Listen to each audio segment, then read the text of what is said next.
I was watching a show just now, something I do a lot of since I'm kind of incapacitated.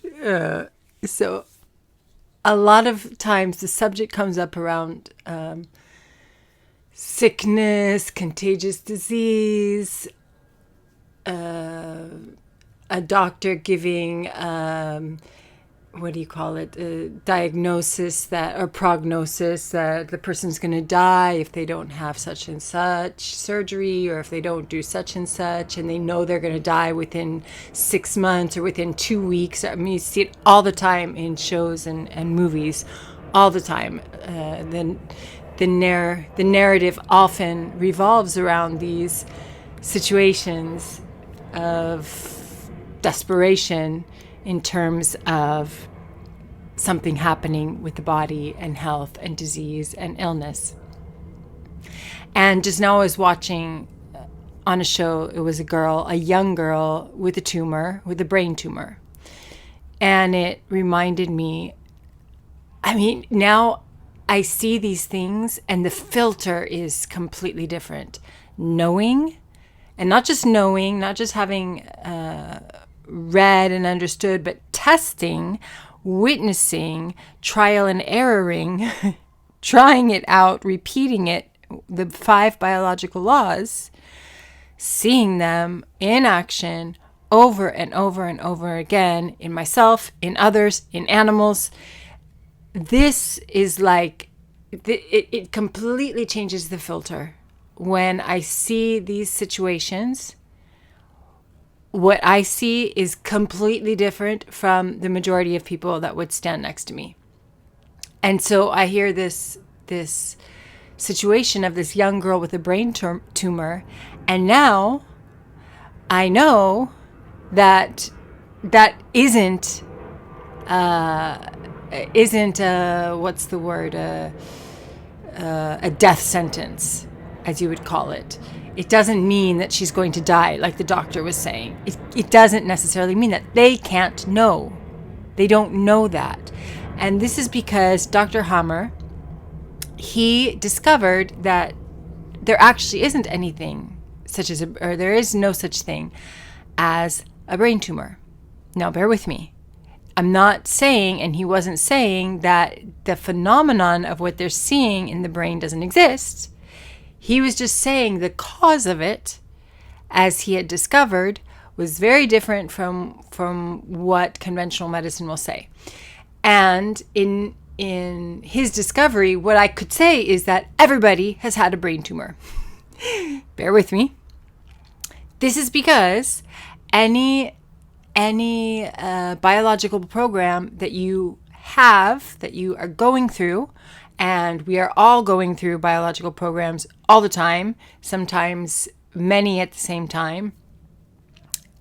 Sometimes they're small, sometimes they happen and they're over in a day, so you don't even notice. Sometimes they last longer, weeks or months even. So, the severity can change, the duration can change, but we're all going through things all the time. And they run always synchronously on 3 levels. This is so important. So important. It's the first biological law. It's the psyche, the brain, and the organ. Where we tend to notice changes is on the organ level during the second phase, because that's when things get really uncomfortable and painful. We don't always recognize our own psyche changes, though others around us probably recognize it.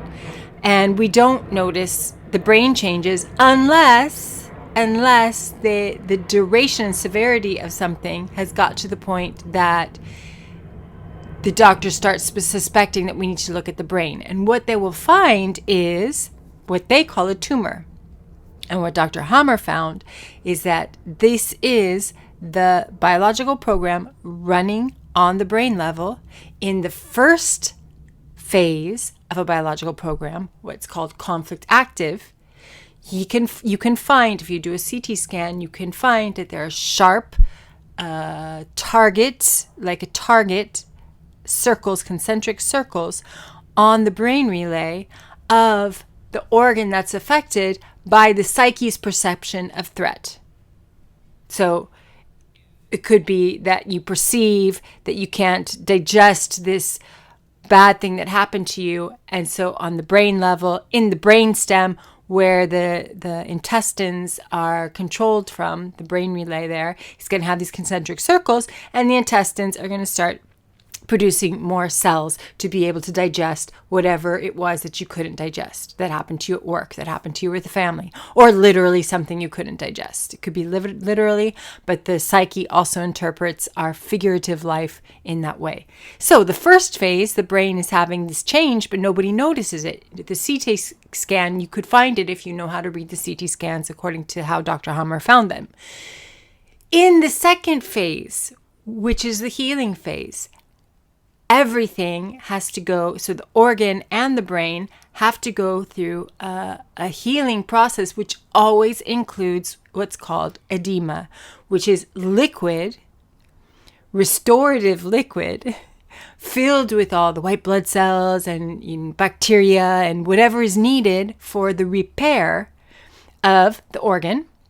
So the organ will be swollen, sometimes noticeably, sometimes less noticeably. It's partly why things get pretty uncomfortable.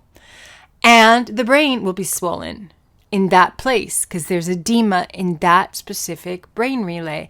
And sometimes noticeable headaches and such, and sometimes not as noticeable. It just depends on severity, duration. And it depends on where it is on the brain and if that edema, it could be affecting some sort of function. Sometimes that happens. But when the process, during the healing process, there is a time that's called the word's escaping right now. But you have this moment where the body pushes out all the edema, all the liquid, all the water, all the fluid from both the organ and the brain, and then moves into the scarring phase. So that you'll have scar tissue on the organ level, on the brain level, which can be seen with a CT scan. And that moment can be really uncomfortable because it's like this high pressure moment where the body goes into a sympathitonic or sympathetic dominant. And really, it's when you'll have like real bad coughing fits, real bad sneezing fits, where the heart attack will happen here. These are the it's the dramatic moment of the healing phase, and then little by little the liquid is taken out of the body through urine, through snot, through all the holes in their body can come out with, sweating sometimes, whatever it is. Now that place on the brain that gets filled with edema, when it's filled with edema, that's when the doctors sometimes find it because they're looking for it because they don't know what's going on with you and they're trying to find a reason that things are happening, and they decide that they want to do a brain scan or whatever, and they find this fluid place on the brain, which to them looks like a tumor. And what it is edema in that specific little part. So in other words, it looks like it's grown because you have liquid there, you have glial cells that are moving in to eventually create the scar tissue that will remain there in that part of the brain. And so doctors not having the knowledge of the 5 biological laws, not having the knowledge of the map of every disease that Dr. Hammer was able to map out very meticulously, scientifically, biologically. Not having that information, they call it a tumor, and then they want to operate. Then they say you're going to die because you have a tumor on the brain. Well, guess what? Everybody has had a tumor on the brain. Everybody's constantly having tumors on the brain. If you have a headache, you have a tumor on the brain. And I don't mean that in a scary way. I mean that you have a headache because there's edema in that place, whatever biological program you're running, you're in the healing phase of it, and the liquid there is creating pressure, and it's painful.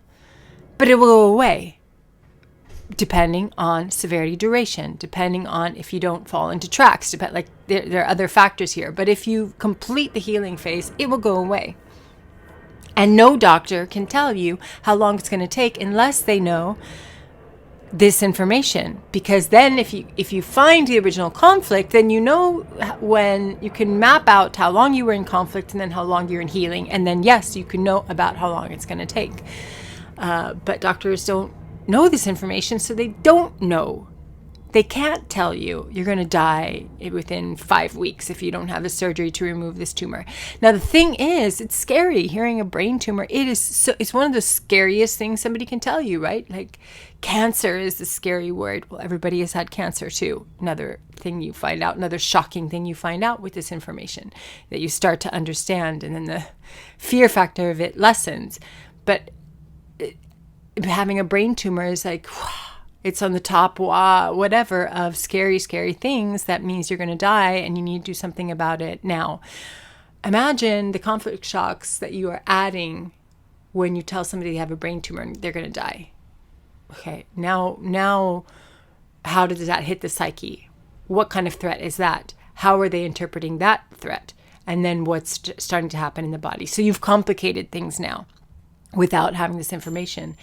In addition, I remembered as I was watching this, a story of a woman. Here's an example where knowing this knowledge is like gold. There's this woman, when I was searching, I was looking around at different things related to what I've been going through, motor conflict healing, shaking, tremors, whatever, seizures, these kinds of symptoms. And I was just, it's nice to know about other people who are going through the same thing. And I happened upon this woman, and it made me so sad to witness her story. She doesn't have this knowledge. And she was having, I guess, kind of seizure. She was having shaking and trembling in her leg. I think it was just one leg. So it was a localized motor conflict in her leg.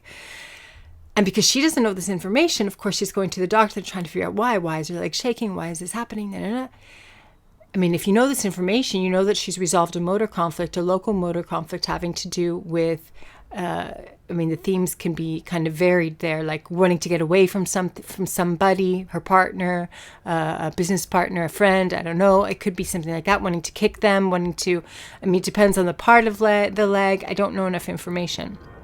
But you could start being the detective and finding out like what actually happened to you and what did you resolve, and know that you're healing. So have patience, trust, and let your body shake until it's out.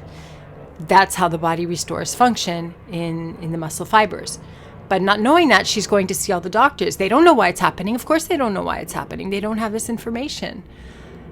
So they're trying to figure out what could it be, So of course they think, let's look at the brain. Maybe it's a tumor, because this is neurological. Something may be happening on the brain. There's maybe a tumor that's making it so that her leg doesn't stop shaking.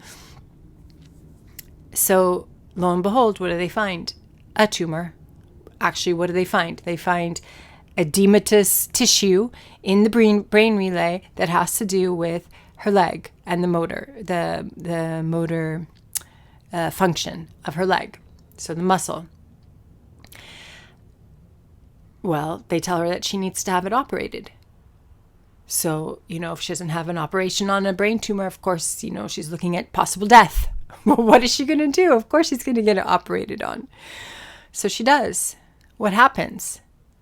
She loses something that she had before, which was she lost feeling and function in the leg. And was watching her story, spent the next years trying to get that back. Why? Because they cut into her brain tissue exactly where the motor function of those muscles get their function from. And so if you're cutting that out, you're cutting out function. Now, the body is amazing in its regenerative capabilities. And so little by little, she was gaining that back. But the grief and the struggle she was going through, I was watching it and I just wanted to cry. I could see like she was thrown into an experience that was so difficult,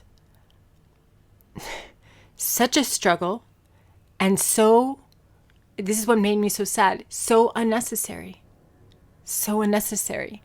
If she had known this, if this knowledge were more widely available and not buried and not censored and not laughed at and not called quackery, if people knew the effect that their psyche had on their body and the wisdom of what the body does to restore itself, to heal itself, to help when there's a threat, and then to restore when the threat is gone, and to understand the 5 biological laws. I mean, to have that information is gold, because she would not have had to go through that. Now I see this other side of it too, which is life, and that is her path. And so she's going through exactly what she needs to go through. It's hard for me to see it, knowing what I know and knowing that that wasn't necessary and it was harmful. What the doctors did to her was harmful. They didn't know that. They're working off of the knowledge that they have, but it's limited and it's not a solid foundation. It's not built on the foundation of true biology. So they're working with what the speculations and the hypotheses that they have based on whatever studies that are funded by whoever, and blah blah blah blah blah. And so this is what is happening. This is a small example, which to her was not small. It was her whole life was changed. She was a movement teacher, and it changed her whole life. The struggle she went through to get the movement back, to get the feeling back. She couldn't even feel her foot, and that wasn't the case before the surgery. She didn't have that problem before the surgery. All she had was shaking. And the shaking is the healing phase is part of the healing phase of a motor conflict. So she had actually resolved, she was healing herself already. But the interference, the harmful interference, created more problems. And this is now the glasses that I have, the Germanische Heilkunde glasses that I have. It's like I see all these things on TV shows, on movies, which are what they are, but they're based on what people believe as reality around biology and disease, because it's what we've been taught. So we've been conditioned to understand that these things are, scary and bad and mean that we're going to get worse and worse and death and blah, blah, blah, blah, blah. And based on that, like, the choices that you make when you have that reference are so different from the choices you make when you have the glasses, the lens of Germanische Heilkunde. And you can still go through the discomfort, still go through the pain. It doesn't mean that is taken away from you. You can't prevent anything from happening. There's no preventative medicine, because conflicts happen. They just happen. It's life. But you can avoid complications knowing this information, because the staying calm is the key. The staying calm, the trust, the understanding of what's going on helps the mind to stop freaking out and causing further problems and complexities and complications. And I see this around me in fictions that I'm watching, but also in people around that I hear about or see, and I know, like, you see people's so-called diseases, then you have a window into their psyche, because you know what happened to them. You don't know exactly, but you have an idea. Oh, that person suffered a sexual frustration. Something happened in their sex life. You know that. It's just bare, boom. The body is just a window into the psyche. It's like, this is what happened to me. You see somebody else with some other issue, and like, oh, they had a nest worry problem. They're worried about something in their nest. That glandular breast cancer that they have. Something happened around their nesting with their husband, with their boyfriend, something that threatened the nest. If it's, I could give different examples, but that's the thing, is you just see everything so differently. And then you can look at the medical system and you see the harm being done. And it's hard to watch. It's hard to watch. And also, it is what it is right now. It is what it is. Some people are going to find a path out of that, and others that is part of their path. is to live those experiences, and they have obviously have value too. At the end of the day, this woman going through the struggle because of the surgery and the harm that the doctors caused, was part of her life path. And there is value to it, whatever that means for her. So I do recognize that also. I'm holding I'm holding all these different angles to it, but I'm just expressing my sadness at seeing the unnecessary harm that's caused because of lack of knowing this. Like Dr. Hammer called it, our birthright. It's our birthright to know this. So just an example of how having this knowledge, and not just having the knowledge, you need to test it yourself. You need to see it in action yourself. You need to decide for yourself if you want to trust it or not by watching it, seeing it, testing it. Don't just believe it. It's not a belief system. It is biology. So you can watch it. It's natural science. You can watch it in action, and you need to if you're going to trust it. But having that changes everything.